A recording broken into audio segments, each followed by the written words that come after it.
English Shorthand Higher, August 2014. Ready? Start. Mr. Speaker Sir, at the outset, I wish to thank you for the opportunity given to me to participate in the general discussion on the budget presented by the Honorable Finance Minister. I am of the opinion that it would be good to deal with the major policy of the government which should be adopted in future for the welfare of the state. So far as education is concerned, it can be divided into three fields, namely primary education, school education and college education. It is no doubt true that there is shortage of qualified and talented teachers in all these three fields.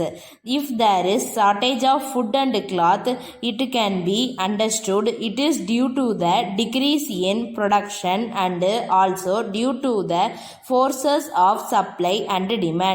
There is overall unemployment in the country, but I cannot understand why there is this shortage of talented teachers. In spite of the salary of teachers being raised, there is a feeling that it has not been raised in proportion to the rise in salaries in other fields.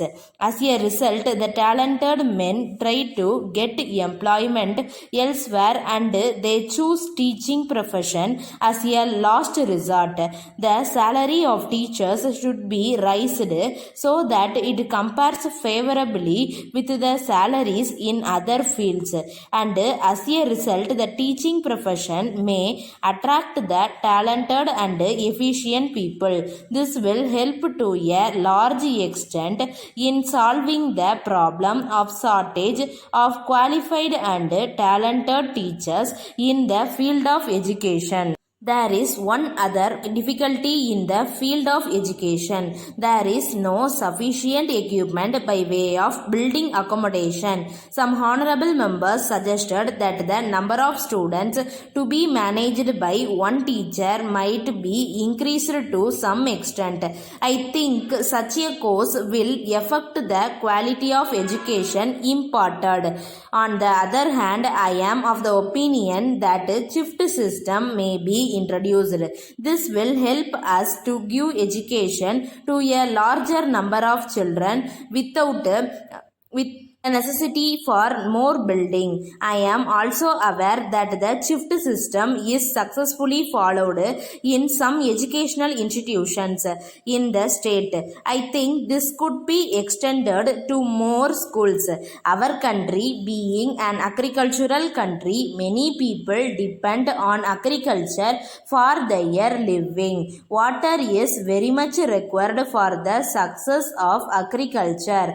Irrigation facilities should be provided to the farmers if they have to depend upon the monsoon rains for carrying on their agricultural operations.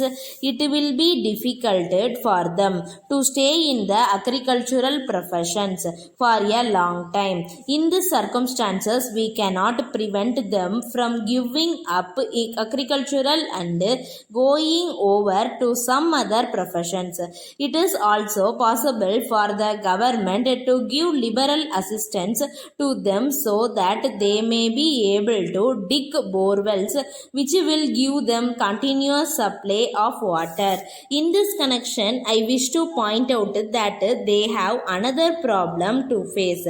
They find it difficult to get electric supply connection for their wells even if they manage to get some connections.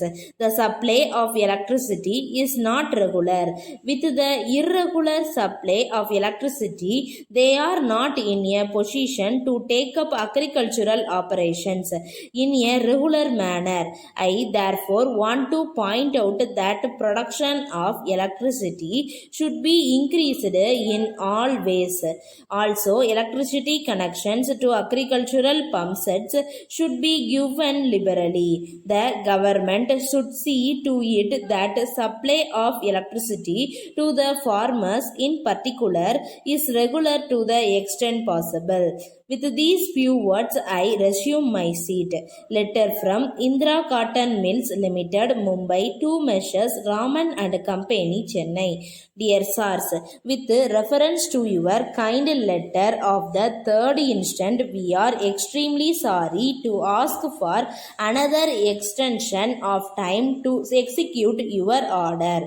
When we asked for extension of time for the first time, there was strike by the workers which affected our production. Now that the labor problem has not yet been solved, the production has not reached its optimum level. In the set circumstances, we have again to ask for more time to execute the orders placed by you. We are afraid that it will not be possible for us to effect delivery of the goods on the date mentioned by you. We can at the same time assure you that we will make your utmost efforts to execute your orders as early as possible. We hope you will realize that the delay in the supply of goods is due to circumstances beyond our control, and we shall very much appreciate if you can reply by return of post, giving us the additional time required. If you are in urgent need of the products within a short time, kindly inform us. We will procure the goods locally and send you the goods before the date stipulated by you in your last letter. We wish you success in your future endeavors and look forward to your early response in the matter. Yours faithfully, Star.